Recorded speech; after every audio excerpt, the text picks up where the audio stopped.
Selamat sore. Oke, apa kabar teman-teman? Baik, oke. Hari ini hari Jumat tanggal berapa? 25. Yang gajian boleh tepuk tangan? Yeay, oke, semangat ya. Oke, selamat datang di Jakarta Urban Mobility Festival 2025.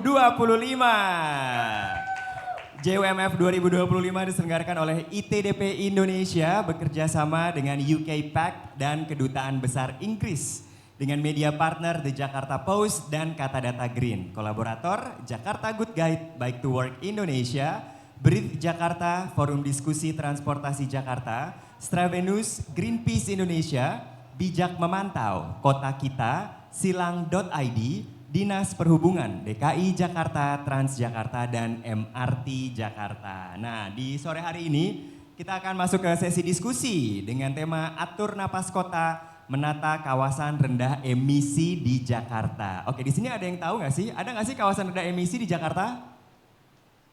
Nah, nggak banyak yang tahu kan? Nah, nanti kita akan cari tahu ya. Diskusi ini akan dimoderatori oleh Kavana Hana Farah Fania dari Kata Data Green. Selamat sore Kak Hana. Halo, sore. Gimana, apa kabar sore hari ini? Baik. Baik ya, hati-hati itu kipasnya masuk angin ntar. Iya. Oke, Sepoi-sepoi. Kenapa? Sepoi-sepoi. Sepoi-sepoi ya. Aku bacakan dulu sedikit tentang Kak Hana. Kak Hana adalah Communication Strategist di Kata Data Green, lulusan Hubungan Internasional Universitas Brawijaya. Kak Hana telah fokus pada isu lingkungan dan keberlanjutan selama 5 tahun terakhir, termasuk polusi udara, transportasi, dan isu tata kota berkelanjutan serta transisi energi.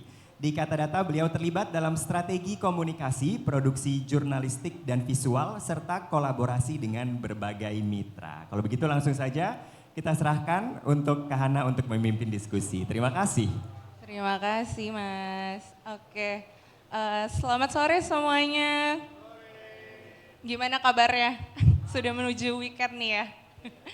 Oke, jadi di sini kita sebelumnya selamat datang di diskusi Atur Napas Kota, Menata Kawasan Rendah Emisi di Jakarta. Sebelum kita mulai mungkin aku mau kenalin dulu ya para narasumber kita yang tentunya ekspertis gitu ya di bidang kawasan rendah emisi tentunya. Pertama, tepuk tangan dulu untuk Ibu Erni Pelita Fitrintunisa dari Dinas Lingkungan Hidup DKI Jakarta. Beliau adalah Kepala Bidang Pengendalian Pencemaran dan Kerusakan Lingkungan di DLH DKI dan aktif di berbagai program pengendalian pencemaran udara ya Bu ya.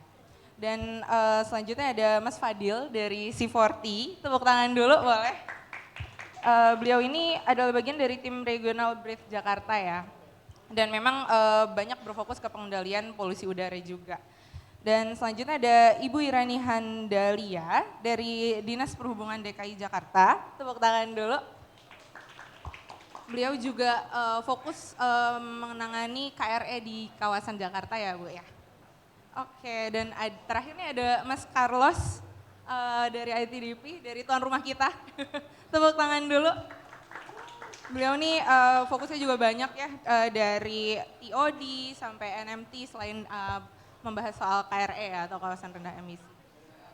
Oke, jadi di sini kita mau ngobrolin soal kawasan rendah emisi ya, Bapak Ibu, Mas dan Mbak. Dan mungkin pertanyaan pertama adalah untuk Ibu Fitra kali ya, untuk Ibu. Nah, kalau di Jakarta ini seperti apa sih Bu kondisi polusi udaranya gitu ya? Karena kan kita lihat ya, kita baru selesai dari musim penghujan, kemarin sempat cerah nih, tapi kayaknya mulai muncul datang lagi nih polusi udaranya gitu ya. Nah seperti apa sih sebenarnya kondisinya di Jakarta Bu?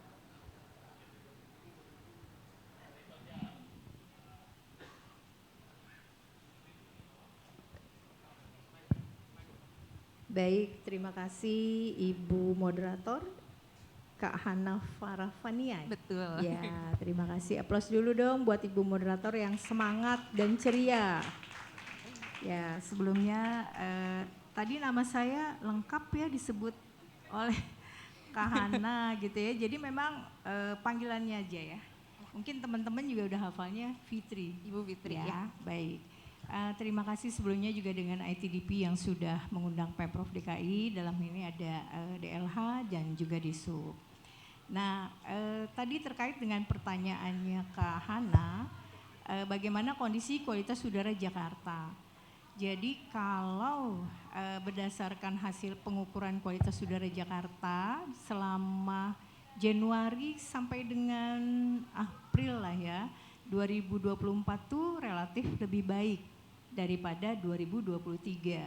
Nah kita tahu ya pada tahun 2023 memasuki Mei, Juni sampai dengan September itu kondisi kualitas udaranya cukup mengkhawatirkan.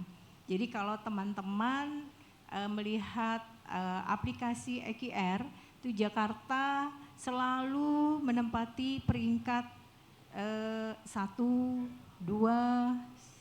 paling rendah itu 10 di 2023. Ya, jadi kalau sudah memasuki musim kemarau kemarin 2023 dan sekarang pun adrenalin kami di DLH tuh turun naik Mbak. Wah ini pasti jadi langsung was-was ya Bu ya? Menjadi bahan pemberitaan yang sangat seksi lah dari berbagai media. Nah di 2024 kondisinya relatif lebih baik, jadi hari baiknya, hari sehatnya itu lebih banyak daripada 2023 begitu ya. Jadi selain EQR yang diakses oleh masyarakat, sebenarnya Pemprov DKI Jakarta saat ini sudah memiliki sekitar 111 alat ukur kualitas udara.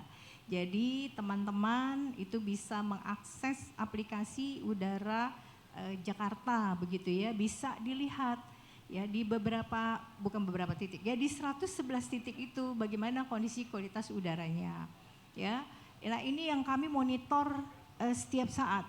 Jadi kalau ada data anomali misalnya terlalu tinggi gitu ya pencemarannya, ini langsung kami lakukan identifikasi apa penyebabnya ya. Jadi contoh kayak kemarin 2 atau 3 minggu yang lalu itu sempat di SD 4 Bintaro tuh merah.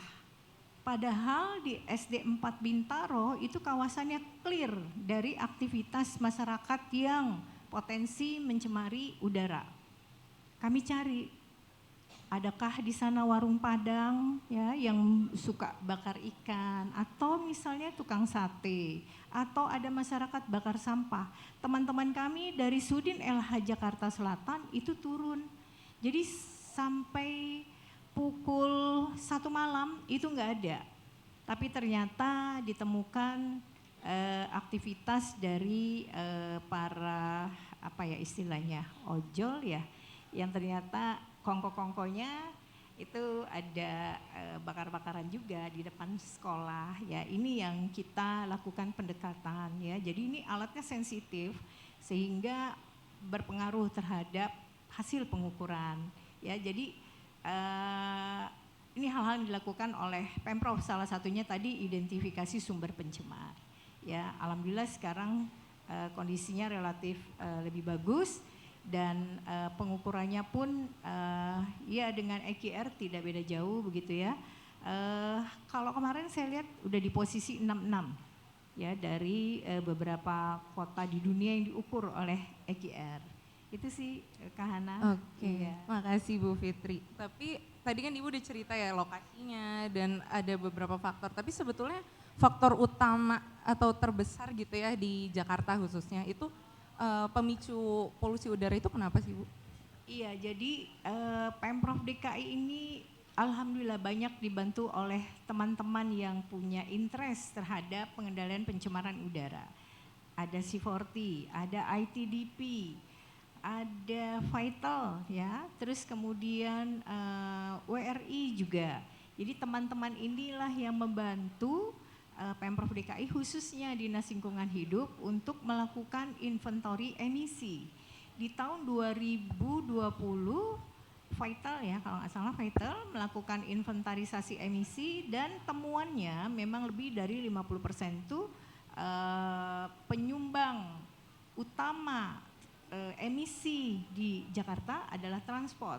Nah itu kemarin oleh Prof. Puji kalau nggak salah dengan WRI melakukan inventory, melakukan hal yang sama. Jadi per 2 tahun ini teman-teman ya melakukan inventarisasi emisi, ditemukan bahwa 47,72% itu dari transport. Kemudian 30%-nya adalah dari kendaraan berat yang menggunakan bahan bakar sangat-sangat tidak ramah lingkungan. Seperti itu. Oke Bu, menarik temuannya bahwa ternyata dari sektor transportasi ya, yang mana memang ya di Jakarta pun macet gitu ya, banyak kendaraan maupun kendaraan berbagai macam lah, kendaraan roda 4 ataupun berat gitu ya. Oke, aku mau geser sedikit nih ke Mas Fadil ya. Kalau menurut C40 ya, melihat dari tadi itu faktornya adalah sektor transportasi yang paling besar, khususnya di perkotaan seperti Jakarta. Berdasarkan temuannya C40 itu apakah sejalan gitu ya, bahwa memang perhitungannya demikian, dan kenapa bisa sektor transportasi ini tuh bisa menjadi biang kerok lah ibaratnya gitu. Ya, baik, terima kasih Kak Hana. Izin perkenalkan kembali, saya Fadil Muhammad Firdaus, saya City Advisor untuk program Bridge Cities dari C40 Cities. Jadi kebetulan kami memang melihat tren polusi udara di kota-kota member C40. Dan Jakarta ini adalah salah satu member C40 dari 2006. Banyak kegiatan-kegiatan kolaborasi dengan Dinas Lingkungan Hidup, dengan Dinas Perhubungan, dan pemerintah Provinsi Jakarta secara umum. Kita melihat tidak hanya dari kualitas udara, tapi juga dari sektor transportasi.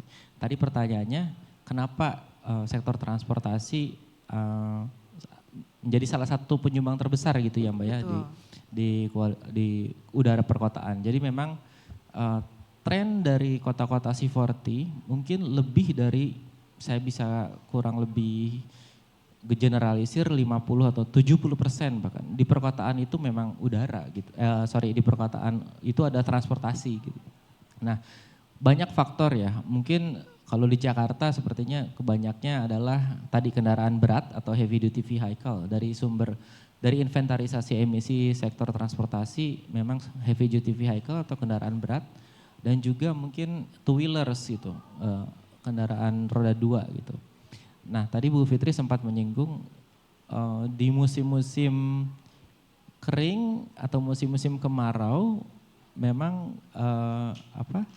udaranya lebih buruk daripada musim-musim hujan. Jadi satu, sumber pencemar ini sangat penting. Yang kedua, kondisi cuaca atau atmosfer juga sangat penting gitu. Sangat menentukan gitu dari kualitas udara di perkotaan ini gitu. Nah, tidak hanya kepada faktor lingkungan, tapi juga melihat dampaknya kepada kesehatan maupun ekonomi. Berdasarkan riset terdahulu dari teman-teman Vital Strategis juga menemukan keterpaparan kualitas udara, polusi udara itu mengakibatkan kematian 10.000 dan hospitalization atau perawat inap hingga 5.000 gitu. Nah jadi memang sangat-sangat terdampak tidak hanya aspek lingkungan. Dari sumber transportasi ini, kalau di kita bisa melihat jenis bahan bakarnya ya. Tadi sempat disinggung sama Bu Fitri, apa sih yang masih kita pakai gitu, standar Euro berapa yang masih kita pakai, seperti itu. Lalu pergerakannya, jadi banyak juga ya, kita tahulah Jakarta ini macet gitu ya, banyak juga masih orang-orang yang menggunakan transportasi pribadi gitu. Nah bagaimana strategi teman-teman ITDP juga mungkin sekarang udah sangat-sangat promote untuk shifting ke transportasi publik gitu. Nah mungkin salah satu cara untuk memitigasi sumber tidak hanya dari teknologi tapi juga dari gaya hidup masyarakat itu sendiri. Berarti memang berdampaknya nggak cuma ya kesehatan tadi, tapi ekonomi, karena kan produktivitas kita menurun, kita nggak bisa kerja lah gitu ya kasarannya ya. Nah berarti dari apa ya tadi yang Mas Fadil udah cerita bahwa kita perlu ningkatin kualitas BBM misalnya atau sampai memperhitungkan mobilitas gitu ya. Kira-kira solusi yang bisa kita lakukan nih saat ini seperti apa, Mas? Ya, karena ini temanya KRE, jadi sebetulnya saya sudah nyiapin data statistik tentang KRE di beberapa kota nih Mbak. Boleh. Mungkin teman-teman bisa lihat ya di layar, ini adalah kota-kota dari C40 yang sudah menerapkan low emission zone gitu. Apapun namanya, ada yang low emission zone, kalau di Paris namanya low traffic zone, ada yang melarang kendaraan besar dan lain-lain. Jadi mungkin slide sebelumnya contoh pertama yang paling terkenal adalah London. Ya, dari 2008 sudah menerapkan low emission zone dan sekarang sudah menerapkan ultra low emission zone gitu.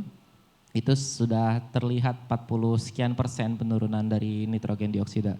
Nah, yang kedua ada Paris. Paris itu di city center dia menerapkan low emission zone juga dan sekarang secara radikal mengubah beberapa jalur mobil menjadi jalur sepeda gitu.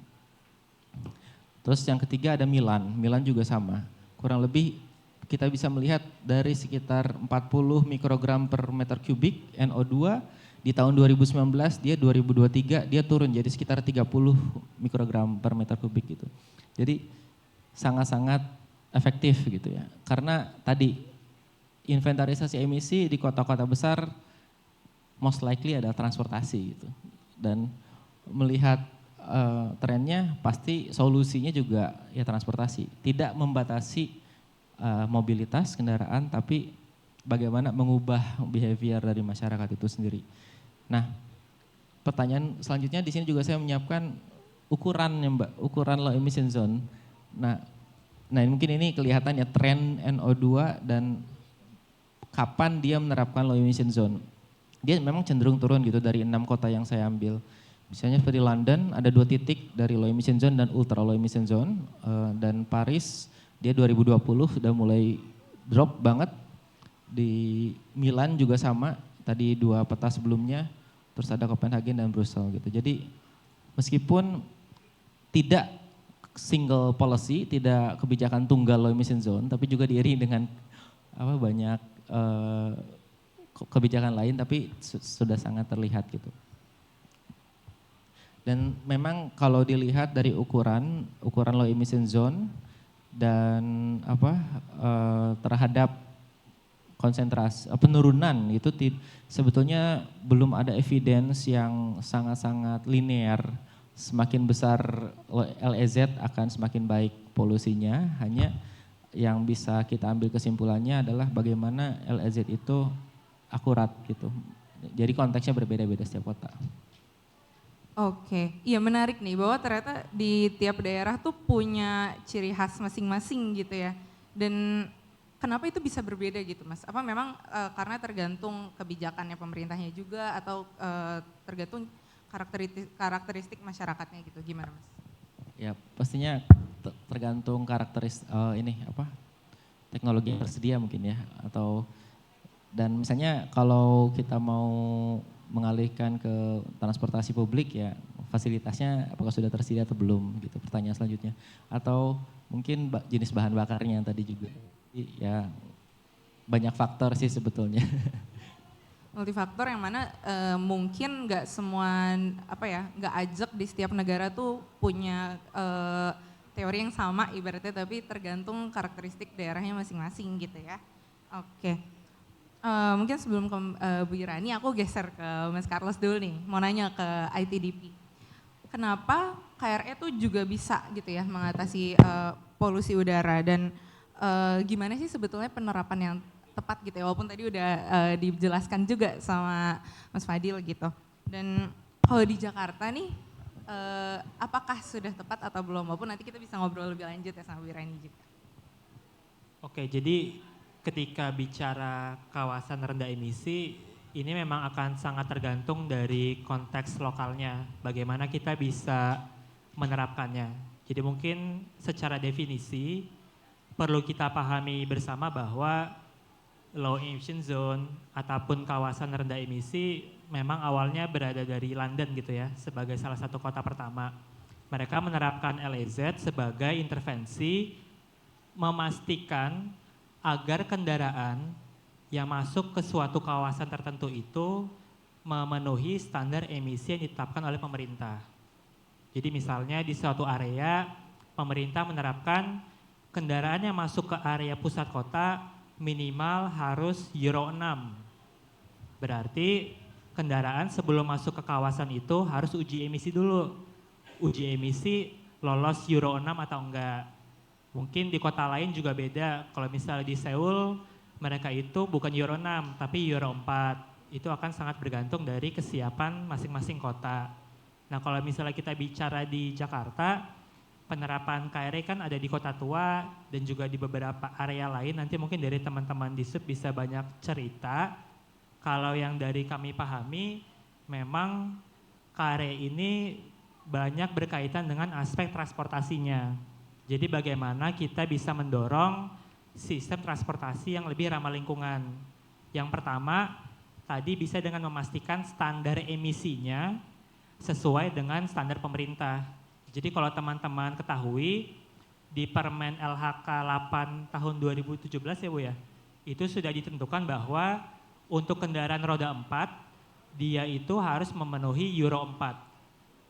Kalau untuk kendaraan roda 2 seperti sepeda motor, dia harus memenuhi standar Euro 3. Nah untuk cara mengetahuinya tentunya dengan uji emisi, yang mungkin jadi pertanyaan apakah masyarakat sudah melakukan uji emisi atau belum. Saya yakin dari teman-teman Dahla juga punya banyak datanya, dan mungkin juga pertanyaan buat teman-teman yang hadir, kalau punya kendaraan pribadi, apakah kendaraannya sudah uji emisi atau belum.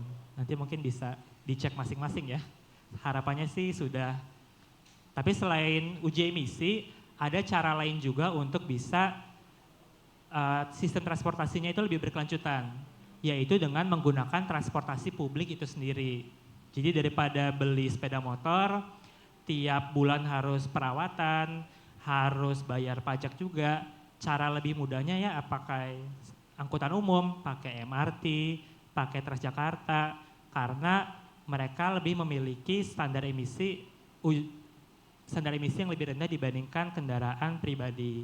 Jadi mungkin cara paling mudahnya untuk mewujudkan kawasan rendah emisi ya pakai angkutan umum atau jalan kaki atau bersepeda. Biar mudah ya, karena kita otomatis nggak mengeluarkan banyak emisi itu tadi ya. Oke, tapi menarik. Ini saya pertanyaan awam aja ya, bahwa KRE itu sebenarnya juga mengurai kemacetan nggak sih Mas? Nah, jawabannya mungkin bisa beda-beda tergantung, tapi kalau dari ITDP memandang KRE ini tidak mengurangi kemacetan. Oke. Karena kan yang tadi saya sempat katakan, kawasan rendah emisi ini tujuannya untuk mengatur standar emisi kendaraannya. Jadi kalau misalnya Masnya punya sepeda motor, ternyata sepeda motornya itu masih Euro 2, berarti Masnya harus upgrade sepeda motornya jadi Euro 3. Kan pada akhirnya kalaupun semua kendaraannya kendaraan listrik pun masuk ke dalam suatu area tetap macet kan. Jadi Iya, betul. KRE mungkin bisa meningkatkan standar emisinya, tapi tidak bisa menjamin tidak ada kemacetan. Kalau mau menangani kemacetan, intervensinya beda. Beda. Mungkin bisa pakai ERP, Oke. Electronic Road Pricing. Jadi kalau mau masuk ke suatu kawasan, mungkin harus bayar tarif tertentu. Karena harus bayar, mungkin orang jadi nggak mau pakai kendaraan, akhirnya beralih. Jadi mungkin banyak strategi-strategi yang beda tujuannya sih Mbak. Tapi kalau KRE memang tujuannya untuk memastikan supaya si standar emisinya itu sesuai dengan ketentuan. Oke, tapi pada dasarnya sebenarnya bisa di-mix kan ya sebetulnya ya. Oke, nah mungkin tadi kita udah membahas soal teorinya seperti apa, bayangan KRE seperti apa, tapi mungkin aku ke Bu Irani ya buat Ibu bisa ceritakan gitu ya, kalau di Jakarta tuh implementasinya ada di mana aja dan seperti apa gitu Bu? Oke. Sejujurnya saya deg-degan di sini saya tersangkanya soalnya.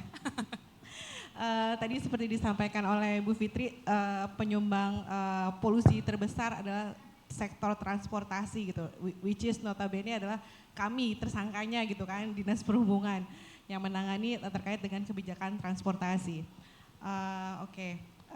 tadi pas pembawa acara menyampaikan di mana sih KRE di Jakarta. Saya agak surprise nih, nggak ada yang tahu KRE di Jakarta di mana, nggak ada yang jawab, padahal di situ di depan terpampang besar gitu di KRE di Jakarta di mana, yaitu tadi disampaikan Mas Carlos ada di Kota Tua gitu, yaitu di Kota Tua, tapi sayangnya kawasan KRE di Kota Tua itu delineasinya masih sangat kecil, yaitu hanya sekitar 1,72 km.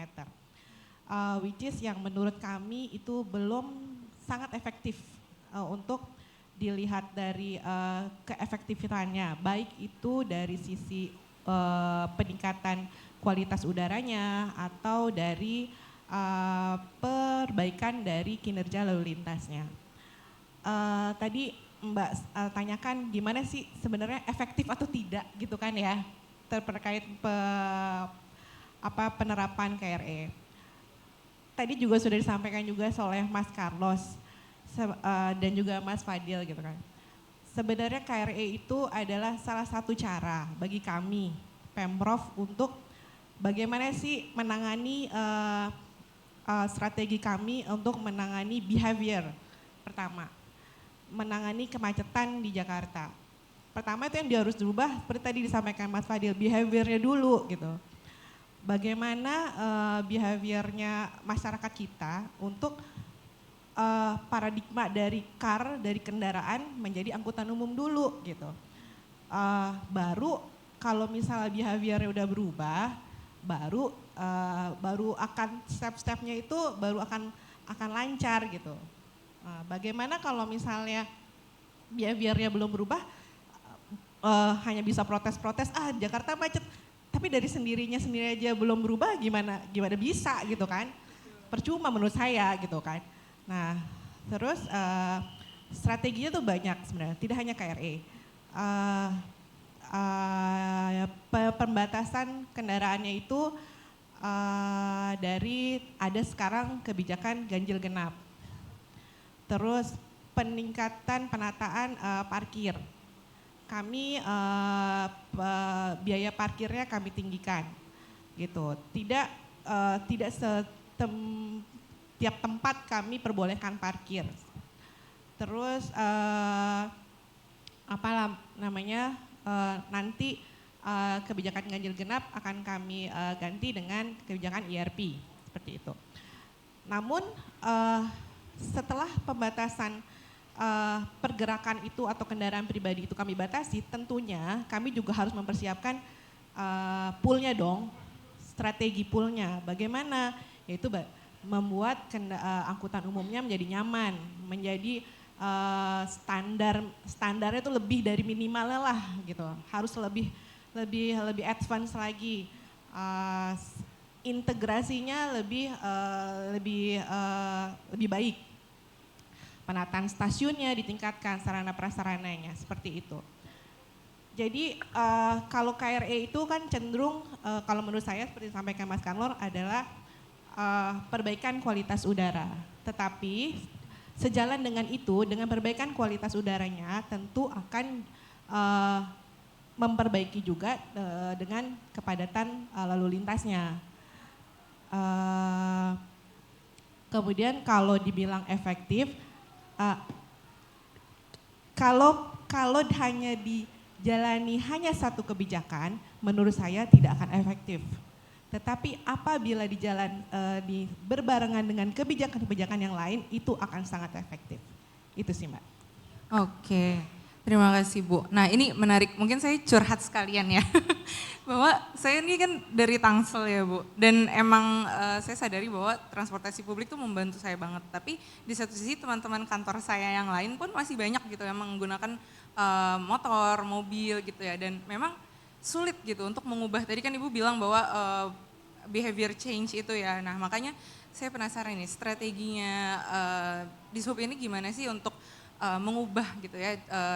Karena kebiasaan orang kan sulit untuk berubah gitu ya. Nah itu seperti apa Bu? Dan apakah ada kolaborasi misalnya sama DLH atau sama dinas lainnya? Seperti saya bilang tadi, Pemprov tuh ada strategi push and pull. Jadi push-nya itu adalah nge-push gitu. Gimana caranya agar si masyarakat tuh membatasi, sebenarnya yang dibatasi adalah pergerakannya, pergerakan dari kendaraan pribadinya. Kendaraan pribadi dari yang tadi kan seperti sampaikan perubahan paradigma, dari perubahan dari si car menjadi si transit oriented. Di mana kalau si car ini dulu kan sifatnya adalah jalan yang dilebar-lebarin gitu, jalan yang diperpanjang gitu. Nah kalau si transit TOD ini kan konsepnya adalah bagaimana yang ditonjolkan itu adalah transitnya sama integrasinya gitu. Dimana kalau konsepnya transit dan integrasi berarti yang ditonjolkan adalah angkutan umumnya gitu kan. Bukan lagi jalannya yang dilebarkan, bukan lagi jalannya yang dipanjangkan gitu. Nah tadi strategi push and pull yang tadi saya juga sudah sampaikan adalah bagaimana membatasi pergerakan kendaraan pribadinya, yaitu tadi supaya dia tidak mau pakai kendaraan pribadinya, ya udah dibatasin tuh. Tadi Mbak dari Tangsel, untuk menuju Tangsel, dari ke Jakarta, daerah Fatmawatinya saya batasin ya, saya kasih kebijakan ganjil genap ya, gitu. Terus nanti kalau udah nyampe misalnya lagi pakai ganjil, tanggal ganjil, oke, nanti udah nyampe daerah Balai Kota, daerah TOD kan tuh ya, parkirnya saya tinggiin. Nah, dari yang harganya berapa, pokoknya karena dia daerah TOD berarti dia dikenakan biaya tarif parkir paling tinggi, seperti itu. Terus apalagi ya? Ya seperti itulah kebijakan-kebijakan pembatasan pergerakan dari si kendaraan tersebut. Kemudian ditambah lagi skala prioritas kami Pemprov adalah yang pertama adalah untuk pejalan kaki dan pesepeda. Terus yang kedua adalah angkutan umum. Yang ketiga adalah untuk kendaraan ramah lingkungan dan yang terakhir baru si kendaraan pribadi. Gitu. Dari skala prioritas aja itu berpengaruh kepada anggaran kami pun gitu kan. Dan anggaran kami ke Dinas Bina Marga, ke yang lain itu berpengaruh gitu. Di mana skala prioritas itu ya karena skala prioritasnya begitu berarti kan kalau misalnya skala prioritasnya pejalan kaki dan sepeda berarti otomatis yang dilebarkan itu trotoarnya dong, bukan jalan rayanya gitu. Terus kalau misalnya penataannya berarti angkutan umumnya, subsidi angkutan umumnya dong yang ditambah gitu kan. Terus penataan stasiunnya, oh ya terus kabar gembira berarti ini nanti transportasi Jabodetabek sekarang udah ada integrasi baru loh nih. Mbak tadi di Tangsel ya, udah ada tuh Alam Sutra tuh. Udah, saya Alam cobain Sutra kemarin Bu. Kemarin baru diresmikan. Terus nanti 15 golongan nanti bisa gratis MRT.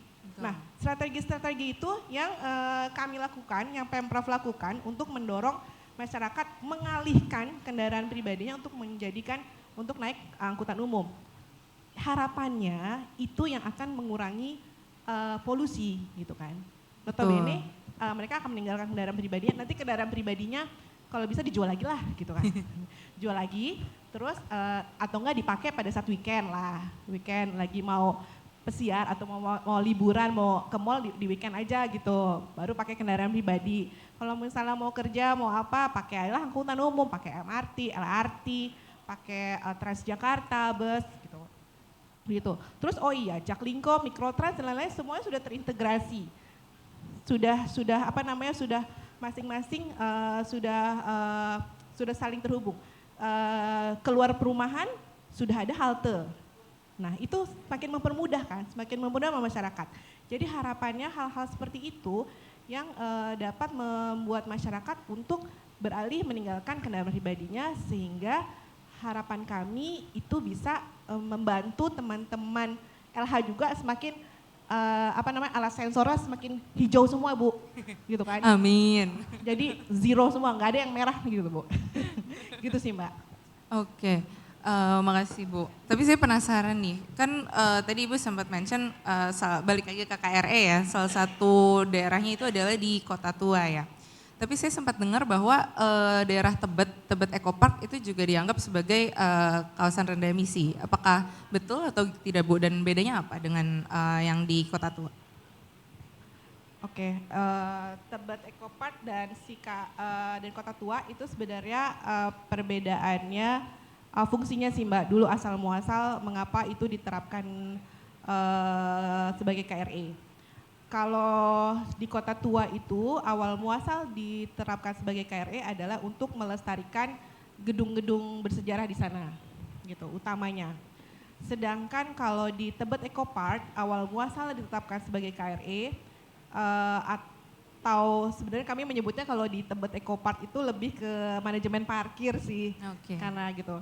Karena di situ awal muasalnya di sana pada saat launching Taman Eco Park Tebet gitu. Di sana pada saat launching Tebet Eco Park itu terjadi bludakan ya audiens apa yang akan berkunjung ke Tebet itu.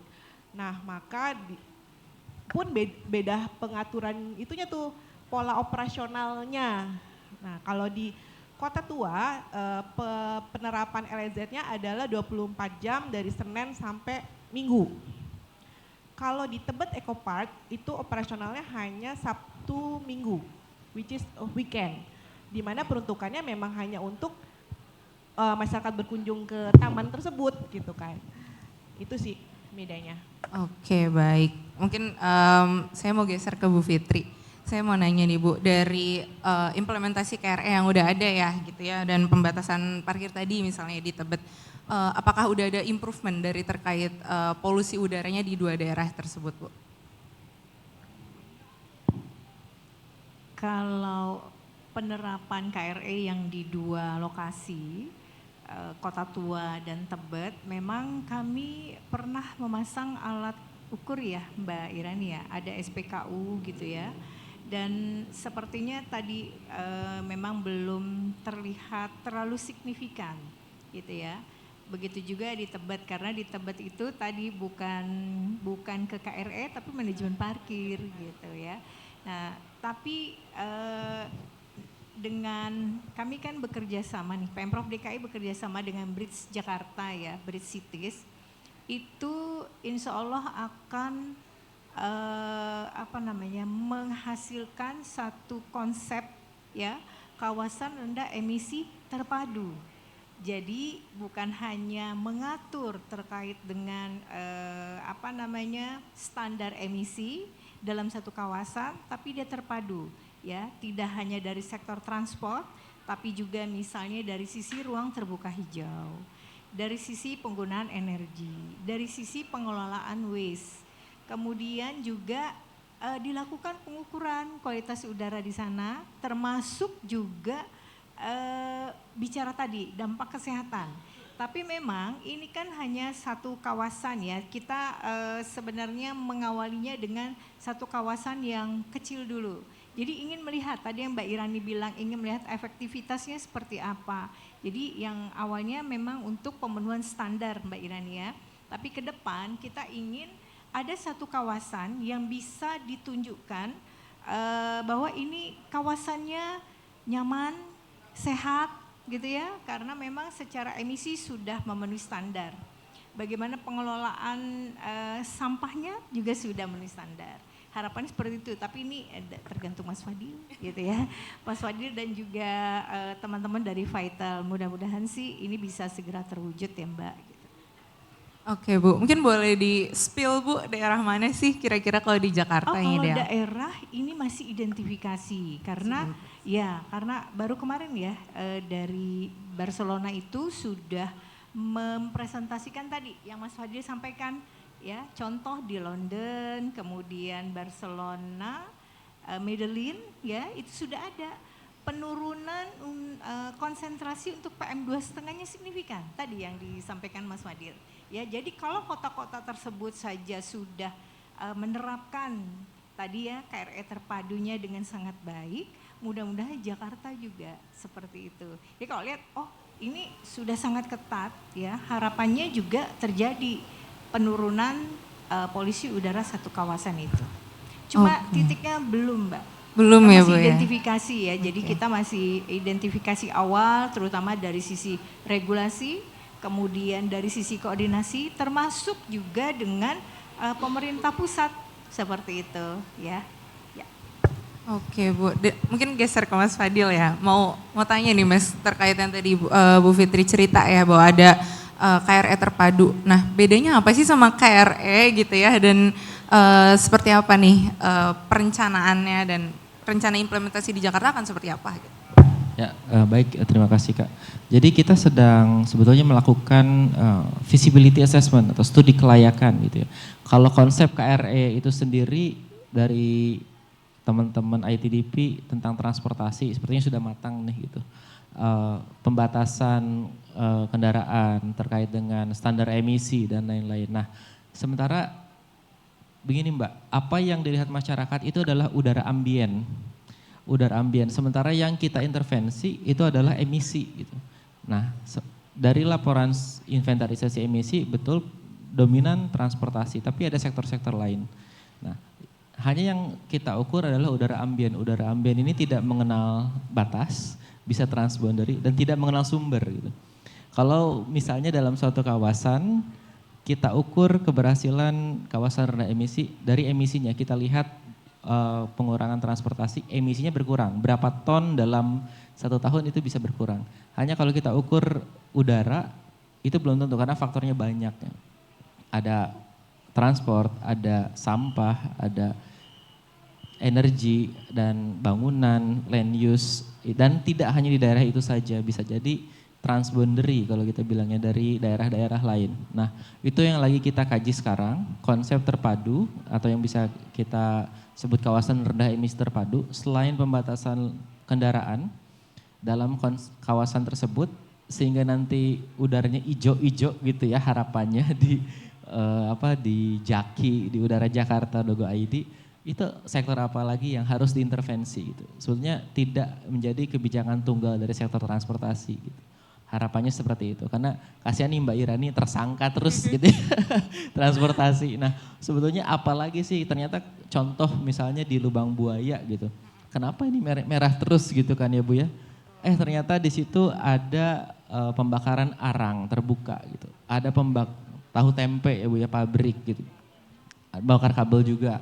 Ada sektor-sektor yang sebetulnya kita missing out, publik melihat sesuatu yang ada missing link di situ gitu. Meskipun kami akui juga transportasi sangat berpengaruh. Jadi itu tidak akan bisa tanpa pembatasan transportasi. Tapi pembatasan transportasi tidak serta-merta membuat suatu kualitas udara langsung bagus gitu. Jadi konsep holistik yang sedang kita desain. Baik, berarti memang KRE terpadu ini adalah goal yang paling tinggi beyond lagi gitu ya sebetulnya, bahwa ya memang terlepas dari transportasi ada faktor lain sebetulnya. Tapi mungkin kita bisa balik dulu ke kondisi existing gitu ya di Jakarta. Aku mau nanya ke Mas Carlos nih. Sebenarnya kalau penerapan KRE di Jakarta sendiri, yang mana idealnya kita udah bisa nih nyampe KRE terpadu gitu ya. Tapi kalau kondisi existing sekarang kayak di Kota Tua gitu ya misalnya, atau mungkin ya di Kota Tua gitu ya di KRE-nya. Apa yang perlu diimprove Mas? Atau mungkin kriterianya sudah sesuaikah gitu sama KRE yang ada di negara-negara lain misalnya? Ya, jadi ketika kita bicara soal intervensi yang menyeluruh, aku sepakat banget karena kalau misalnya di X kan sering ada debatnya, ini salah pabrik, Betul. ini salah Anda kenapa pakai motor. Sebenarnya Fokus ke situ jadinya orang ya? Iya, padahal salah dua-duanya gitu ya. Salah dua-duanya dan setiap sektor itu perlu memperbaiki diri. Jadi kalau misalnya dari kami kan fokusnya di transportasi karena NGO kami memang bergeraknya di bidang sustainable transportation. Nah kalau dari kami mungkin bisa ditampilkan, itu kami ada kajiannya terkait dengan studi LEZ yang ada di Jakarta dari pihak panitia. Ya, mungkin boleh ditampilkan hasil riset kami. Jadi kalau misalnya kita bicara KRE itu nggak hanya terbatas soal transportasi, tapi juga bicara soal guna lahan. Waktu kami evaluasi yang ada di Kota Tua, salah satu dosen dari Trisakti itu mengatakan bahwa polusi tertinggi di Kota Tua itu terjadi di malam hari. Kenapa? Karena di sekitar situ ada aktivitas logistik. Jadi percuma dong kita batasin transportasi, tapi ya guna lahannya masih guna lahan logistik. Jadi memang ada aspek land use yang perlu kita benahi. Dan ketika kita bicara land use, ini kita nggak bicara cuma 5-10 tahun. Betul. Ini perlu perubahan sampai 20 tahun. Nah tapi kalau dari ITDP sendiri, mungkin ke slide yang pertama, kira-kira indikator apa aja sih yang perlu kita pertimbangkan ketika kita menerapkan KRE? Perlu dicatat ini memang fokusnya ke aspek transportasi, jadi memang fokusnya ke sana. Yang pertama itu memperkirakan konsentrasi polusi udara. Nah kami pakai data volume lalu lintas, lalu kami petakan kira-kira sebenarnya konsentrasinya ada di mana. Ini kami bekerja sama dengan ICCT.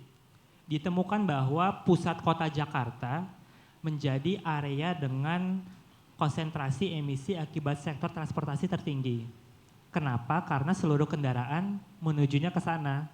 Data dari BPS menemukan bahwa Jakarta Pusat dan Jakarta Selatan menjadi dua kota madya dengan tujuan tertinggi dari Bodetabek. Jadi seluruh 3 juta kendaraan per hari yang masuk ke Jakarta itu pada ke Jakarta Pusat dan Jakarta Selatan.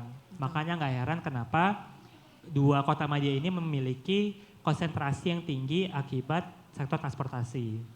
Nah ketika kita mau batasi dengan KRE, kita juga perlu memikirkan apakah ada moda transportasi alternatifnya. Makanya di situ kami juga mempertimbangkan ketersediaan layanan angkutan umum.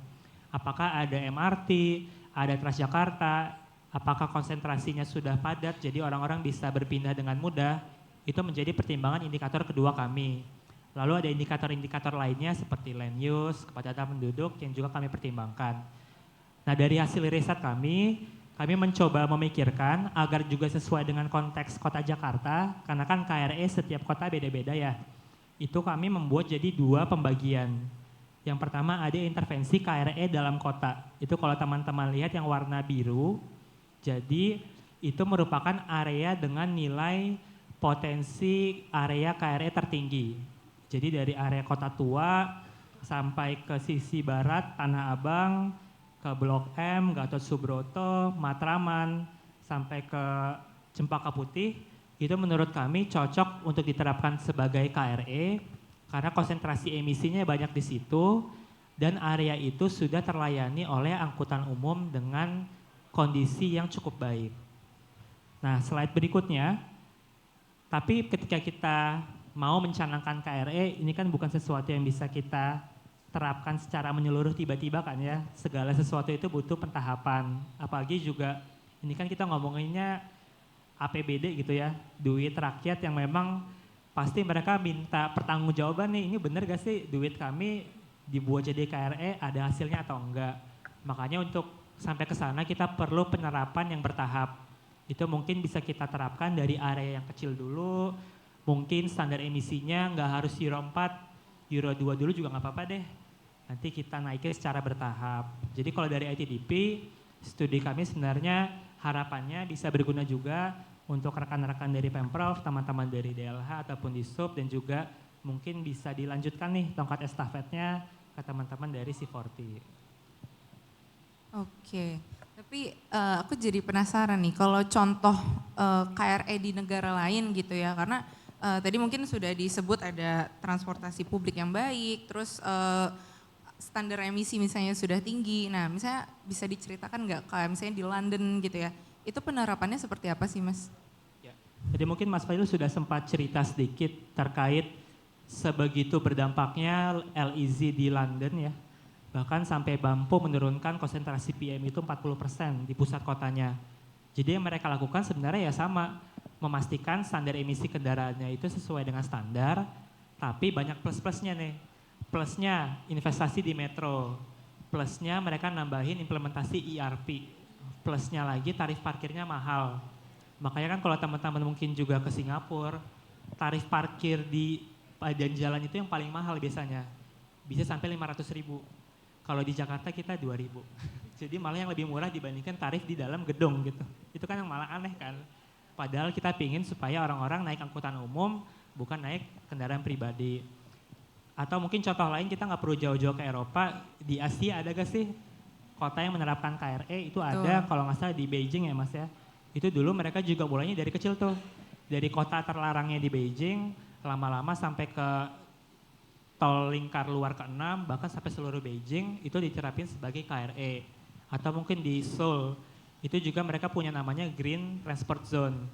Di tahun 2030, mereka mau satu kota Seoul itu jadi LEZ. Jadi sebenarnya menurut aku sih sangat memungkinkan kita menerapkan LEZ ditambah plus-plus kebijakan lainnya, tapi memang harus bertahap. Dan tadi perlu ada investasi untuk transportasi publik. Karena pada akhirnya kita mau mendorong semua orang pergi ke sana dan tambah lagi nih intervensi yang sifatnya di luar dari transportasi seperti yang dari teman-teman di LH dan si Forti katakan. Mungkin kita tambahin RTH-nya di dalam LEZ 5 kali lipat gitu atau berapa. Jadi biar reduksi emisinya lebih tinggi lagi. Oke, jadi memang banyak cara dan bisa kita satukan dalam KRE itu gitu ya. Kalau dari Bu Fitri sendiri gitu ya, dari Dinas Lingkungan Hidup, bayangannya akan seperti apa Bu? Berarti nanti untuk khususnya misalnya di Kota Tua gitu ya, bagaimana Dinas Lingkungan Hidup bisa berkolaborasi dan berinisiatif gitu ya untuk meningkatkan, nge-improve KRE gitu di sana? Ya, tadi ya kalau untuk KRE yang contoh di kawasan Kota Tua, memang kita berharap itu bisa terimplementasi dengan baik. Cuma tadi ada satu atau dua atau lebih ya yang belum memenuhi ketentuan tadi land use.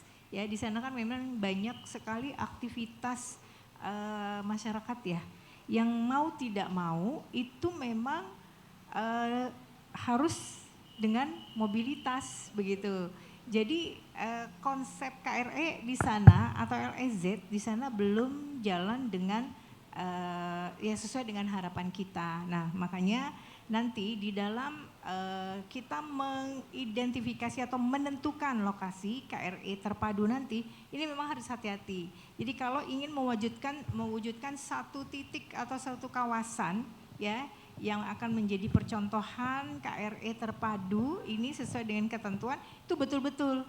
Jadi dilihat gitu ya, bukan bukan ya udah asal menempatkan di mana, enggak juga gitu ya. Jadi kita betul-betul harus memperhatikan tadi ya aktivitas masyarakat, land use tadi, terus mungkin kemudian ada juga kegiatan industri ya yang ini juga sebagai sumber pencemar udara ya, artinya apa ya, sektor tidak bergerak itu sangat berpengaruh juga Mbak. Jadi kalau tadi Mas Fadil bilang ini contoh ya, kami menempatkan SPKU reference di Lubang Buaya persis di dalam kawasan monumen Pancasila Sakti, tapi itu kan di dalam tidak dilalui oleh transportasi publik, tidak ada aktivitas warga di sana. Tapi kenapa kok bisa tidak sehat? 2023 kemarin tidak sehat. Saya sampai dipanggil oleh Dirjen Gakum KLH. Segera ke sini. Ini ada apa? Gitu ya. Setelah diteliti, ternyata tadi yang disebut oleh Mas Fadil, ada yang bakar arang, tahu tempe, bakar kabel. Tapi di mana? Lokasinya ternyata bukan masuk wilayah Jakarta. Kita tidak punya kapasitas untuk jangankan memberikan sanksi, menegur pun kita tidak bisa.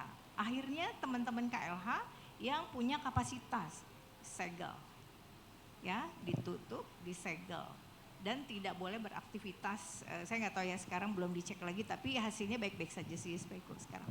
Nah itu, jadi ada kegiatan-kegiatan industri. Jadi kalau kita mau menerapkan kawasan rendah emisi terpadu tadi, dipastikan gitu ya, dipastikan di sana memang bisa bisa diwujudkan KRE terpadu tadi ya. Jadi ada semacam pengujian untuk cerobong dari industrinya ya. Jadi memang tidak semerta-merta kita menunjuk lokasi gitu. Tapi semua aspek itu ada dalam satu titik. Oke, berarti memang ada banyak faktor tadi yang perlu dipertimbangkan. Tidak hanya sektor transportasi, tapi land use juga, industri juga. Nah ini kan pasti melibatkan banyak orang, banyak pihak gitu ya Bu ya. Gimana berarti Bu penerimaan masyarakat, apalagi kan KRE ini melibatkan masyarakat sekitar dan contoh aja mungkin orang-orang yang tinggal dekat situ gitu ya. Nah itu seperti apa Bu? Jadi memang ini sesuatu yang sangat tidak mudah ya untuk diterapkan, apalagi tadi kayak contoh Kota Tua, tadi kan banyak aktivitas masyarakat, kemudian dunia usaha di sana, jadi memang perlu ada komunikasi yang sangat baik dengan masyarakat. Ya, mudah-mudahan masyarakatnya juga ya bisa menerima. Jadi nanti akan ada berbagai diskusi-diskusi ya. Saya kira masyarakat kita ini sudah kritis dan sudah penerimaannya terhadap isu lingkungan yang baik itu sudah sangat baik. Saya terasa sekali ya, terutama dengan isu udara. Jadi perhatian masyarakat atau intervensi masyarakat kepada isu kualitas udara ini sudah sangat oke. Jadi saya melihat masyarakat ini mengedepankan kesehatan. Ya, seperti itu. Jadi setiap ada pengaduan masyarakat terkait, ih udara jelek, udah buruk, ya udah, terus kita mau mati nih. Nah, itu sebenarnya menurut kami hal yang sangat positif untuk kami pemerintah daerah bergerak. Ya, responnya seperti apa? Quick responnya seperti apa? Jadi, tapi ini bisa terwujud jika ada komunikasi yang baik antara Pemprov dengan masyarakat. Oke, berarti memang strategi mungkin kita nggak lihatnya dari sudut pandang kesehatan itu tadi ya, ataupun misalnya ekonomi yang memang menyasar ke masyarakatnya. Betul. Gitu ya. Iya. Oke, aku mau nanya juga nih buat Bu Irani. Tadi kan juga udah cerita ya bahwa perlu banyak kolaborasi berbagai pihak gitu ya. Dan seperti apa sih strategi kolaborasi yang sudah dilakukan misalnya dengan dinas dan lain-lain. Dan ada satu hal lagi bahwa di Jakarta itu kan banyak mobilitas itu lewat dari kota-kota penyangganya gitu ya. Bogor, Depok, Tangerang dan lain-lain. Nah itu bagaimana sih kolaborasinya, komunikasinya juga dengan pihak-pihak terkait agar ya KRE ini bisa berjalan dengan baik gitu? Iya, jadi kalau kolaborasinya tadi salah satu yang udah kemarin kita launching juga kan integrasi angkutan umumnya dengan Trans Jabodetabeknya. Jadi sebenarnya memang yang penyumbang terbesarnya justru kota penyangganya kan, karena nyari rezekinya memang di Jakarta gitu kan. Jadi ya tadi kami kita Pemprov menyediakan angkutan umumnya kan tadi berkoordinasinya. Jadi CTJ Transjakarta menyiapkan memanjangkan layanannya sampai dengan ke daerah penyangganya. Seperti itu satu. Terus juga terkait dengan KRE-nya berarti dengan adanya layanan jaringan angkutan umumnya sampai ke daerah penyangganya diharapkan sekarang sudah contohnya ke KRE, diharapkan mereka nanti ke kawasan Kota Tua salah satunya dengan menggunakan angkutan umum gitu kan. Kan di sana ada stasiun Jakarta Kota dengan KRL. Jadi kalau mau ke sana jangan menggunakan misalnya mau ke Museum Fathahillah, gunakanlah KRL gitu kan. Turunlah di stasiun Jakarta Kota. Terus kalau memakai Transjakarta nanti pakai Transjakarta seperti itu. Karena sudah dengan kota penyangganya sudah kita integrasikan angkutan umumnya. Terus dengan koordinasi seperti itulah kita berkolaborate lah. Kemudian juga dengan angkutan barangnya gitu, logistiknya. Jadi jangan hanya yang di istilahnya yang harus mematuhi yang harus mematuhi ambang emisinya hanya misalnya angkutan barang di kota Jakarta saja gitu kan. Kan otomatis mereka mengantarkan barang pasti kan juga dari luar kota juga gitu kan. Otomatis mereka juga harus mengikuti ambang emisi juga gitu, ambang ketentuannya juga, seperti itu sih Mbak. Oke, baik Bu. Berarti memang butuh kolaborasi juga ya. Dan ya itu masyarakat-masyarakat sekitar itu juga kota penyangga itu yang menjadi poin penting gitu ya di situ. Oke, baik. Saya mau nanya nih Bu, kalau misalnya strategi kedepannya gitu ya untuk mengatasi KRE ini akan seperti apa dan bagaimana strategi untuk berkomunikasi sama masyarakatnya juga? Oke, kita sebenarnya tadi sampaikan juga Bu Fitri juga, kami juga kalau tadi DLH akan mengembangkan Pemprov lah ya, akan mengembangkan KRE terpadu. Nanti pun kita mau mengembangkan KRE itu di tempat-tempat seperti Kota Tua gitu kan. Seperti tadi saya bilang, itu kan sekarang luasannya 1,72 gitu kan, masih terlalu kecil gitu. Dimulai dari situ aja dulu gitu kan, kita kembangkan.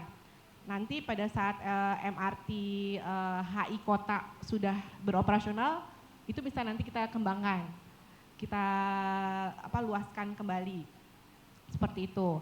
Terus kalau tadinya kan tadinya kan sekarang hanya sampai Kali Besar sisi yang barat.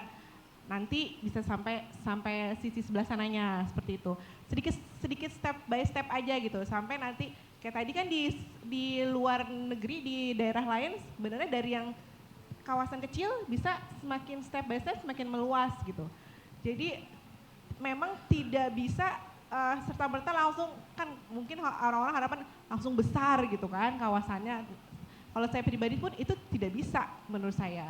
Emang harus, ya nggak apa-apa sih nyicil aja gitu, nyicil sedikit. Yang penting berjalan, yang penting continue gitu, jangan terputus gitu. Menurut saya sih yang penting kestabilan aja sih gitu. Dan ditambah yang sudah berjalan jangan berhenti begitu. Yang sudah berjalan dioptimalkan dan pengawasannya pun juga harus tetap dilakukan seperti itu. Dan kedepannya pun juga harus dikuatkan juga. Tadi juga sudah sempat dibahas juga oleh Bu Fitri, regulasinya gitu. Jangan kita menerapkan sesuatu yang tanpa ada pondasi gitu kan. Nah sekarang kan masyarakat kita adalah masyarakat yang sudah kritis ya gitu. Jangan membuat sesuatu yang kita sendiri tidak ada pondasinya, sudah ada regulasinya gitu. Jadi yaitu menerapkan sesuatu mateng dulu gitu, perencanaannya yang mateng dulu, regulasinya apa, SOP-nya bagaimana gitu. Itu yang harus di-clearkan gitu. Yang istilah beres dulu lah. Mungkin kemarin di hari kemarin sudah dibahas tentang MKLL ya, Raperda. Itulah yang kita matangkan dulu lah. Bagaimana itu adalah fondasi istilahnya SOP lah, SOP kami bagi Pemprov untuk melakukan next step-nya. Sambil mematangkan itu, kami seperti tadi yang pada dasarnya adalah poolnya nih, pool strategi poolnya jangan ditinggalkan juga gitu. Bagaimana kita istilahnya membatasi suatu pergerakan, meningkatkan kualitas udara apabila strategi poolnya nggak berjalan gitu. Itu yang juga harus dimatangkan, dikuatkan juga. Itu sih Mbak yang harus dilakukan Pemprov ke depannya. Oke, terima kasih Mbak dan Mas, Ibu dan Mas, menarik banget ya. Tapi mungkin kita bisa lempar pertanyaan juga nih buat penonton, mungkin ada yang mau bertanya. Oh baik, sudah banyak ya. Mungkin 3 pertanyaan dulu kali ya. Silakan Mas, yang di paling depan. Perkenalkan nama dan dari mana mungkin. Oke. Jadi perkenalkan, saya Noval dari Populix. Jadi tadi ada poin yang sangat menarik gitu ya terkait kawasan rendah emisi. Kawasan rendah emisi di kota-kota lain di negara lain itu kan outputnya rata-rata mereka melakukan secara bertahap lalu sampai pada akhirnya tuh menyeluruh tadi seperti di Beijing gitu ya. Nah, mungkin pertanyaan saya itu untuk di Jakarta, menurut Bapak Ibu sekalian, apakah idealnya itu dilakukan seperti yang lain, seperti di kota lain, misalkan bertahap dan pada akhirnya menyeluruh, atau di Jakarta itu cocoknya hanya misalkan tadi di Jakarta Pusat dan Jakarta Selatan itu kan paling padat gitu ya, tadi kendaraan bermotor ada 3 juta setiap per harinya yang masuk, atau mungkin yang efektif itu jangan-jangan di beberapa kawasan aja gitu. Misalkan kalau di Jakarta Utara kawasannya enggak semuanya, tapi khususnya di kawasan industri misalkan yang banyak yang padat logistik. Jadi pertanyaannya intinya adalah apakah idealnya gitu ya kalau di Jakarta opininya itu apakah lebih baik bertahap dan menyeluruh atau nantinya hanya sektoral aja gitu. Pada akhirnya outputnya itu pertama. Pertanyaan kedua adalah untuk konteks regulasi itu kan pasti selalu ada ini ya, selalu ada resistensi gitu dari masyarakat, baik itu pun mau kecil ataupun menengah besar itu pasti selalu ada. Jadi mungkin kalau suatu regulasi dijalankan itu kan preventifnya bisa dengan sosialisasi, meningkatkan awareness masyarakat terhadap apa sih yang dimaksud dengan kawasan rendah emisi, jangan-jangan mereka salah paham dan sebagainya. Itu kan bisa dilakukan dengan preventifnya seperti itu. Tapi pertanyaan saya adalah kalau regulasi ini sudah dijalankan dan di situ baru ada resistensi paskanya gitu ya. Paskanya itu kira-kira langkah yang efektifnya untuk menangani itu seperti apa? Jadi ketika sudah dijalankan dan ada resistensi, lebih baik nanti pendekatan kepada masyarakatnya itu kan seperti apa? Seperti itu. Terima kasih. Terima kasih Mas Noval. Aku tampung dulu ya. Mungkin ada yang mau tunjuk tangan lagi? Mas yang di tengah yang baju biru. Nanti habis ini Ibu ya. Ya, terima kasih. Perkenalkan saya Maulana dari Perhubungan Darat. Izin bertanya. Ya, jadi yang pertama adalah kita tahu transportasi itu adalah bagian menerus ya, bukan sesuatu yang bisa diputus-putus. Sehingga bagaimana mengatur sebuah jaringan itu menjadi penting. Mungkin tadi kalau menyambut dari apa yang disampaikan oleh Bu Fitri mengenai low emission zone yang terpadu, salah satunya juga bagaimana low emission zone ini harus diterapkan menjadi sebuah bagian dari jaringan itu. Artinya sebagai contoh ya, bahwa misalkan dalam low emission zone itu harus ada ring road, sehingga kalau memang tidak memenuhi dia dan harus melintasi, dia tidak melewati dalam low emission zone, namun dia memutar. Penyediaan park and ride misalkan, penerapan ERP di dalamnya, dan tadi pool strategi yang berbagai macam. Tentu untuk pool strategi juga apakah dari dinas gitu ya, dinas perhubungan ini mempunyai roadmap untuk menerapkan transformasi dari pengukuran keberhasilan dari pool strategi itu sendiri. Sebagai contoh, selama ini kita tahu dalam mengukur keberhasilan penyelenggaraan layanan angkutan umum seringkali menggunakan load factor. Padahal kita tahu load factor itu semakin tinggi, itu tidak semakin membuat orang menarik gitu ya. Tidak semakin membuat orang tertarik untuk menggunakannya. Tapi dia pada level tertentu dia masih menarik, dan di atasnya mungkin orang akan berpikir kembali kenapa saya harus menggunakan angkutan umum dibandingkan dengan membawa misalnya sepeda motor dan sebagainya macamnya. Apakah sudah ada langkah menuju hal tersebut? Dan yang ketiga terkait misalkan tadi dicontohkan ada London, Paris, Barcelona, Shanghai dan sebagainya macamnya, bahwa karena jaringan itu tidak terputus-putus melainkan satu segmen menerus, apakah kolaborasi ini sudah mengikut sertakan misalkan dinas penataan ruang? Karena kita tahu permasalahannya itu bukan hanya di transport demand management, apalagi hanya traffic demand management, tapi yang menjadi masalah travel demand management. Tadi disampaikan juga oleh Bu Irani ya, bahwa permasalahannya adalah bagaimana orang-orang di Tangsel, orang Bekasi, orang Tangerang, Depok, Bogor itu datang berbondong-bondong ke Jakarta menggunakan kendaraan pribadi. Padahal mungkin mereka tidak punya aturan untuk mengatur emisinya gitu kan. Ini kan menjadi sulit lagi nih, apakah harus penjajakan ke Pemkot terkait. Oke. Di sisi lain, jangan-jangan masyarakat di sekitar ini bukan di kota penyangga ini bukan tidak mau tinggal di Jakarta, tapi tidak bisa afford tinggal di Jakarta karena tadi ketersediaan huniannya justru kurang. Kita tidak ada bangkitan tarikan yang berimbang seperti itu. Mungkin Oke. sementara itu. Terima kasih. Oke, terima kasih. Ternyata waktunya udah mepet nih, mungkin boleh satu lagi kali. Ibu di depan boleh, silakan.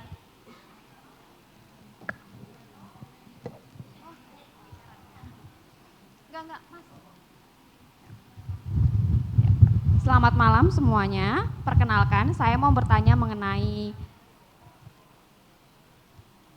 perkenalkan nama saya Dior, D-I-O-R. Saya seorang tuli. Saya ingin menanyakan mengenai polusi udara sebetulnya. Bagaimana tapi fokusnya tentang pembuangan sampah akhir. Hal ini kan juga polusi udara ya kita bilang. Jadi bukan hanya dari transportasi umum atau transportasi pribadi, tapi juga kan pembuangan sampah juga berdampak polusi udara. Begitupun misalnya contohnya kebakaran, itu kan juga mempengaruhi udara yang buruk. Atau juga rokok, hasil dari rokok. Bahkan bukan hanya rokok, tapi juga pada saat vape, sekarang kan lebih terkenal vape. Itu kan juga polusi udara. Nah, bagaimana solusinya jika hal-hal ini terjadi? Begitu. Terima kasih. Oke, baik. Terima kasih para penanya ya, Mas Noval, Mas Maulana, Ibu Dior. Oke, mungkin bisa dijawab dulu satu-satu gitu ya. Pertanyaan Mas Noval tadi pertama adalah di Jakarta ini idealnya dilakukan seperti apa? Apakah menyeluruh atau parsial gitu ya, tergantung daerahnya masing-masing. Dan juga kalau ada resistensi masyarakat gitu ya, dan gimana nih strateginya pemerintah gitu ya. Mungkin bisa Bu Fitri sama Bu Irani silakan. Baik, terima kasih Pak Noval. Jadi kalau ini kami masih secara konsep, masih mengidentifikasi, tapi dalam mengimplementasikan konsep tadi memang tidak bisa ujuk-ujuk keseluruhan. Tadi kita bertahap di dalam kawasan yang tidak terlalu besar untuk melihat tadi efektivitas dan efisiensinya seperti apa. Terutama tadi target sasaran kita adalah penurunan emisi di kawasan tersebut dan bagaimana juga dampak kesehatannya dan dampak ekonomi itu menjadi lebih baik di sana. Itu dulu ya. Terus kemudian terkait dengan resistensi dalam implementasi regulasi. Betul, ini sering terjadi ya. Jadi ada beberapa regulasi, kebijakan yang langsung dilempar ke publik begitu ya. Dan biasanya mohon maaf kalau kami dalam memproses penyusunan regulasi ya kebijakan itu kami biasanya melibatkan berbagai pihak stakeholder. Contoh di dalam penetapan keputusan Gubernur 576 tahun 2023 tentang strategi pengendalian pencemaran udara ya, itu based on-nya sebelumnya menyusun grand design pengendalian pencemaran udara. Bagaimana cara penyusunannya? Kami sampai mengundang teman-teman daerah sekitar. Seperti itu contoh. Belum lagi nanti teman-teman akademisi, NGO. Jadi kalaupun ada resistensi itu kita minimalisir dari sana. Dan jika misalnya pada saat penerbitan ada resistensi, ini yang akan menjadi pertimbangan dari Pemprov. Apakah perlu dilakukan revisi atau ini tetap bisa jalan. Jadi dilihat dulu besaran dari resistensinya. Itu ya. Mas Noval, cukup? Boleh Mas Noval dulu mungkin. Biar kita bisa geser ke jawaban selanjutnya ya. Mas Noval boleh, tadi tadi pertanyaannya idealnya itu dilakukan keseluruhan atau parsial gitu. Nanti mungkin sedikit Mas Carlos juga boleh nambahin, silakan. Nanti boleh Mas Noval dulu boleh. Ya, nanti habis ini. Oh baik. Ya, dua poin ya tadi pertanyaannya terkait pentahapan di Jakarta maupun resistensi. Kalau pentahapan di Jakarta, ini opini saya pribadi dan juga mungkin saya pelajari juga di roadmapnya ITDP gitu ya. Memang butuh keselarasan gitu dan kebijakan dukungan seperti tadi. Pemprov itu otoritasnya seperti apa dan ada beberapa kebijakan yang mungkin di tingkat nasional gitu seperti kualitas bahan bakar gitu. Nah itu yang mungkin diselaraskan antara roadmap di tingkat nasional maupun di tingkat daerah. Terus yang terkait resistensi mungkin kalau pentahapan saya akan menjawab sebatas itu. Kalau resistensi sebetulnya upaya kami di C40 secara umum kita mengembangkan yang namanya Inclusive Climate Action, Mas. Inclusive Climate Action dengan teman-teman Pemprov khususnya di Bapeda. Jadi Inclusive Climate Action ini tidak hanya satu kebijakan tapi juga framework untuk pengembangan kebijakan sehingga untuk mengurangi resistensi tadi gitu. Contoh pelibatan masyarakat. Teman-teman Bapeda punya musrenbang mungkin dari pengembangan kebijakan yang melibatkan komunitas-komunitas terdampak gitu, komunitas-komunitas yang terbelakang gitu. Nah, jadi ada 3. Pertama, inclusive planning, perencanaan yang inklusif. Yang kedua, inclusive proses yang inklusif, proses yang melibatkan komunitas-komunitas yang di luar biasanya gitu ya kurang lebih. Dan yang ketiga equitable impact gitu, dampak yang terukur secara equitable. Nah itu yang yang kita kembangkan. Jadi dalam suatu pengembangan kebijakan ataupun roadmap biasa kita sudah mengusulkan namanya equity checklist. Di situ ada list of pertanyaan dan list of checklist. Apapun itu bisa di-assess dulu gitu.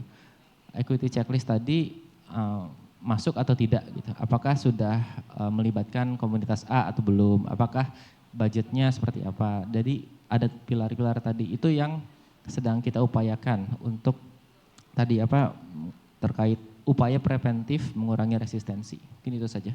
Oke, mungkin kita geser dulu ke pertanyaan kedua ya, pertanyaan Mas Maulana yang mungkin bisa dijawab sama Bu Irani dan Mas Carlos dulu. Mungkin silakan Bu Irani.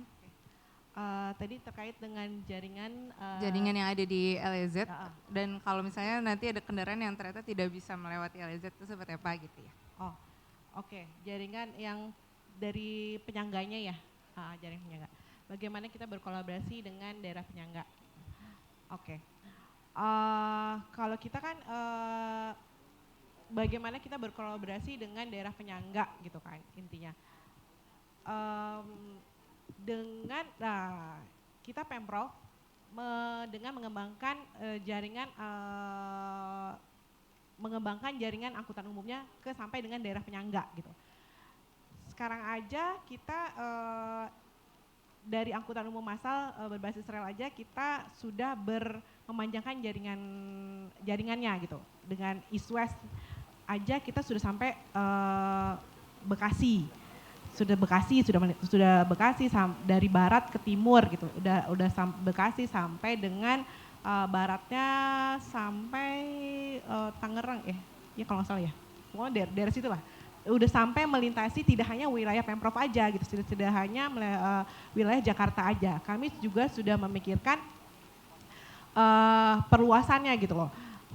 Kemudian apalagi tadi untuk BRT-nya, untuk busnya, itu pun sudah tidak hanya di jaringan yang di dalam kotanya, tetapi juga lintas kotanya. Dan itu pun mau nggak mau ya kita harus berkolaborate dengan masing-masing di sub provinsinya, di sub Pemkopnya, di sub Pemdanya seperti itu. Karena ya kita Pemprov Jakarta nggak bisa berdiri sendiri untuk mengatur pola operasional dari masing-masing angkutan umum tersebut gitu. Terus tadi terkait dengan apakah cocok park and ride ya. Park and ride-nya diletakkan di daerah pinggiran gitu. Kalau menurut saya itu cocok ya, karena konsep dari park and ride-nya itu malah tidak cocok kalau berada di tengah kota gitu. Mengapa? Karena kan konsepnya park and ride semestinya adalah mengantarkan kendaraan yang tadinya pakai kendaraan pribadi masuk ke dalam kotanya, pakai angkutan umum gitu. Ya udah, letakkanlah park and ride tersebut di gerbang-gerbang masuk ke dalam kota gitu. Di manakah itu? Ya misalnya di Lebak Bulus, yaitu mengantarkan dari Ciputat itu berarti Banten ya? Tangsel. Tangsel, seperti itu. Terus atau taruh di pintu masuknya lain di Jakarta Timur dari Bekasi seperti itu. Konsepnya adalah yaitu mengalihkan dari kendaraan pribadi masuk dari KRL, dari stasiun atau dari MRT atau dari terminal naik angkutan umum ke dalam kota. Seperti itu sih Mas. Oke, mungkin sebelum ke pertanyaan Bu Dior, silakan Mas Carlos.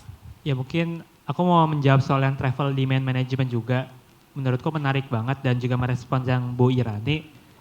Mungkin karena aku sudut pandangnya NGO, aku mungkin agak memandang semangat untuk mewujudkan transportasi berkelanjutan di kota Jakarta dan Bodetabek itu beda semangatnya. Belum satu suhu gitu. Setuju sih Mas. Ibaratnya kalau di Jakarta setiap tahun dari Pemprovnya itu mereka subsidi transportasi umum itu 4 triliun per tahun atau sekitar 4-5% APBD. Dari kami pernah melihat di Bodetabek gimana sih kondisinya, ternyata subsidi transportasi publik di Bodetabek itu kurang dari 1%. Kurang dari 1% APBD. Jadi nggak heran kenapa angkutan umum di Bodetabek itu nggak bagus.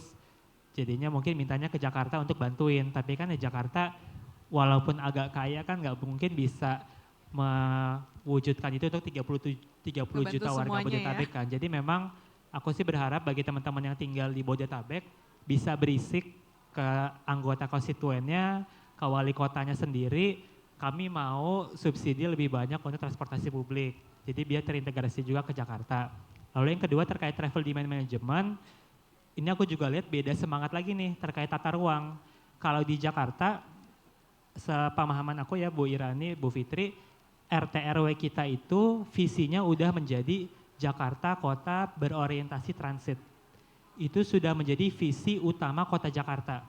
Kalau udah jadi visi, berarti seluruh programnya akan menuju kepada kota berbasis transit. Investasinya akan besar, akan ada transportasi publik, pejalan kaki, dan pesepeda. Karena sudah dikunci di dokumen tata ruangnya. Yang jadi pertanyaan apakah teman-teman kita di Bodetabek dokumen tata ruangnya sudah semangat seperti itu atau belum. Jangan-jangan solusinya ketika ada kemacetan bangun jalan tol. Itu kan yang gue menjadi permasalahan berikutnya, mungkin dari teman-teman yang tinggal di Bodetabek balik lagi, aku minta semangatnya sebagai aktivis kota individual melihat dokumen tata ruangnya masing-masing, apakah sudah ada semangat itu ke sana atau belum, dan kalau belum ya diberisikin dan diviralin aja di Twitter. Setuju Mas, jangan diem aja, jangan pasrah ya. Oke, pertanyaan terakhir, mungkin ini untuk Bu Fitri ya, bahwa pertanyaan dari Bu Dior, polusi udara itu nggak hanya terkait transport gitu ya, tapi ada kebakaran dari rokok misalnya atau vape atau kebakaran gitu ya. Nah itu seperti apa Bu penanganannya kalau dari Dinas Lingkungan? Baik, terima kasih Bu Dion. Pertanyaannya jadi betul Bu, selain transport, itu transport nomor 1, nomor 2 itu industri. Kalau tidak salah waste itu nomor 3, ya rokok kebetulan belum ada. Tapi khusus untuk waste, ya waste itu ini sangat ketat juga dikendalikan oleh Pemprov DKI. Kami punya regulasi terkait peraturan daerah nomor 4 tahun ini, kebetulan saya kemarin yang bikin juga 9 berapa ya, saya lupa tuh, mengatur bahwa pembakaran sampah yang dilakukan ya oleh masyarakat itu kena denda. Jadi cuma memang agak sulit nih memantau ya, memonitor pembakaran sampah gitu. Jadi inilah kami memerlukan sekali partisipasi masyarakat untuk melaporkan ya, ada CRM atau langsung kepada kami. Contoh saya ini pagi-pagi menjelang Lebaran kalau nggak salah kemarin tuh, loh kok ada asap ya gitu, kok ada asap, itu asap dari mana? Dari belakang. Nggak mungkin saya yang turun karena saya bukan petugas PPH, Pengawas dan Penegakan Hukum. Saya telepon teman-teman dari Sudin Jakarta Selatan, mereka langsung turun ke yang membakar sampah, disampaikan, diinformasikan secara ya pendekatan yang baik ya. Jadi sekali, 2 kali masih diampuni, tapi yang ketiga kena 500. Kalau saya udah hajar aja 500.000 biar efek jerak, tapi teman-teman, Bu, ini ada tahapan. Oh ya sudah gitu. Ya, Bu Dion seperti itu kalau untuk sampah. Kalau rokok ini masih berproses, Bu. Aduh, lupa saya. Kawasan KTR, kawasan tanpa rokok. Ini lagi proses perdanya, tapi udah beberapa tahun ini kayaknya mandek ya teman-teman YLKI. Saya nggak tahu nanti dengan Dinas Kesehatan progresnya seperti apa. Tapi yang pasti itu diatur, Bu Dion. Jadi di mana lokasi-lokasi yang boleh merokok, ruang terbuka. Di gedung-gedung pemerintah, gedung-gedung itu tidak ya ada larangan untuk merokok di kawasan gedung. Nah itu untuk keamanan kesehatan masyarakat juga. Ya selain juga tadi kondisi kualitas udara. Saya boleh cerita ya, pernah EQR itu terus nomor 1 nih, Jakarta terburuk di dunia. Ya, Pak Asisten Pembangunan Pak Afan merintahkan kepada saya untuk cek. Bu Fitri, itu kenapa ya merah terus di sekitar ini ada 2 titik, Jakarta Selatan, Jakarta Barat. Itu jam 2 malam kami belum ada yang tidur, Bapak Ibu ya teman-teman. Jadi saya dengan para Kasudin komunikasi, Bu ini jalanan udah sepi, jalan tol udah sepi, nggak ada aktivitas. Di mana ya kira-kira yang pasang alat ukur kualitas udara? Kenapa AQR bisa merah? Kenapa nomor 1 gitu ya?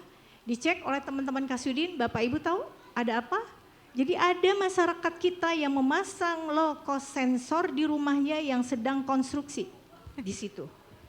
Ya, jadi ada yang motong keramik.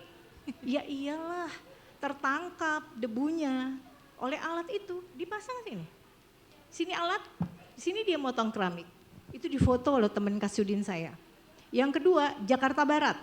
Ternyata ada satu aktivitas renovasi gedung, itu alatnya dipasang di sini. Ya, di atas. Itu difoto. Jadi hal-hal seperti itulah yang akhirnya saya tidak tahu ya akses atau jaringan apa antara LCS itu dengan EQR sehingga dia bisa mempublikasi bahwa Jakarta terburuk di dunia. Saya sampai dipanggil Polres Jakarta Timur. Bu Fitri, saya mendengar gini, kita bisa kerjasama? Bisa Pak, saya bisa buktikan.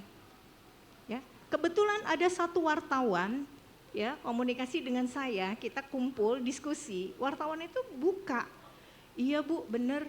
Kita lagi diskusi di ruangan tertutup, ada yang rokok, alatnya di situ. Tercapture lah merah.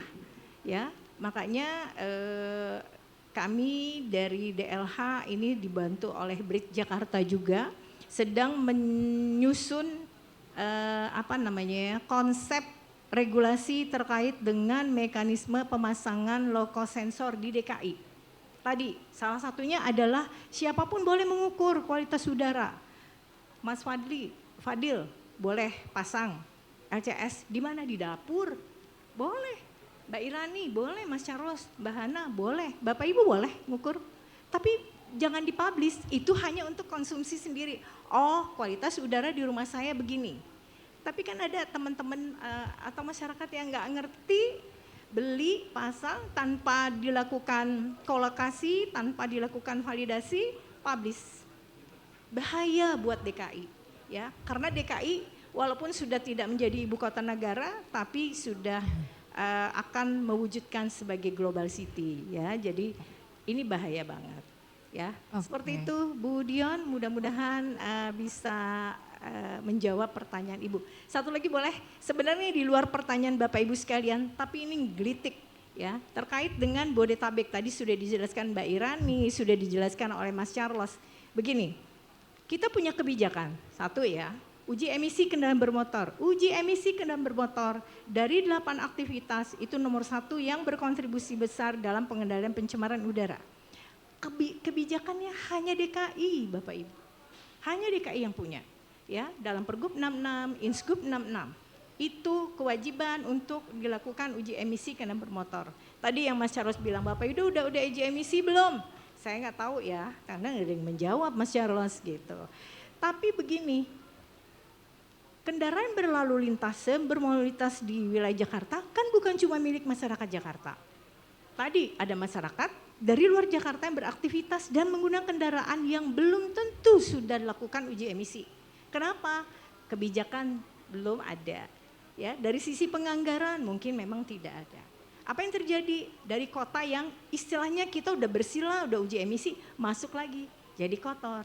Ya, apa yang dilakukan? Nah, ini saya berikan masukan ke teman-teman yang kemarin acara apa tuh di Mercure ya, Mercure Cikini ya, Profesor Budi dari FKM UI bersama teman-teman bicara udara. Jangan lagi bikin event-event seperti ini yang hadir hanya si Fitri. Ya, saya mau yang hadir ini minimal asisten atau sekda supaya ini bisa dieksekusi. Bawa isu ini ke Bangda Depdagri. Karena orang tua kami adalah Depdagri. Orang tua pemerintah daerah Depdagri. Depdagri bisa mengeksekusi seluruh kepala daerah. Anggarkan pengendalian pencemaran udara. Anggarkan tuh uji emisi, anggarkan alat ukur kualitas udara. Gitu tambahan Mbak, maaf kalau di luar konteks pertanyaan teman-teman. Baik Ibu, tapi ini memang penting banget sih Bu. Penting ya, banget tadi dan ya. saya gergetan kenapa? Karena saya yang jadi sasaran tuh Mas Charles, Mas Fadil. Baik, ya baik, pertanyaan dan jawaban tadi sudah menunjukkan penghujung acara kita ya kali ini. Terima kasih Bu Fitri, Mas Fadil, Bu Irani dan Mas Carlos dan Bapak Ibu semua yang hadir di sini. Kalau boleh aku rangkum sedikit bahwa memang KRE ini adalah justru momentum besar untuk nggak cuma sektor transportasi tapi berbagai sektor juga untuk kita mereduksi emisi dan polusi udara dan yang pastinya kolaborasi nggak cuma di Jakarta, tapi pemerintah daerah, kota-kota penyangganya juga perlu gitu. Makanya kita sebagai masyarakat sipil juga harus berisik ya untuk memantau pemerintah daerah kita masing-masing. Kurang lebih seperti itu. Terima kasih banyak semuanya.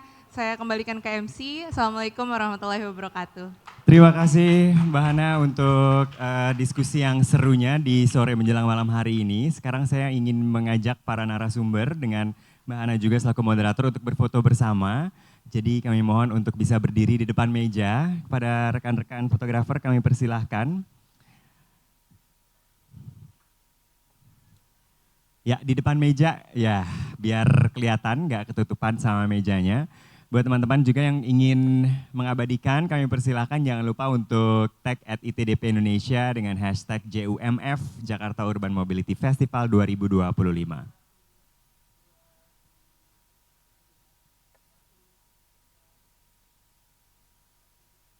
Terima kasih kepada narasumber dan juga kepada Mbak Hana atas diskusinya. Untuk teman-teman, jangan lupa kita masih ada satu diskusi lagi nanti pada pukul 7 malam. Jadi sekarang kita akan break dulu selama 1 jam. Sekitar jam 7 malam kita akan membicarakan tentang skena hijau dan manusiawi, kawasan rendah emisi dan berorientasi transit di Blok M. Nah baru nih di yang jam 7 kita akan ngomongin seperti apa kalau daerah Blok M ini kita ubah menjadi kawasan rendah emisi dan berorientasi transit ya. Jadi sekitar jam 7 kurang 5 boleh mulai kumpul lagi, makan malam dulu, terus kemudian istirahat dulu, sholat maghrib dulu, kembali jam 7 kurang 5. Jangan lupa kita tunggu di sesi diskusi berikutnya masih di Jakarta Urban Mobility Festival 2025. Terima kasih.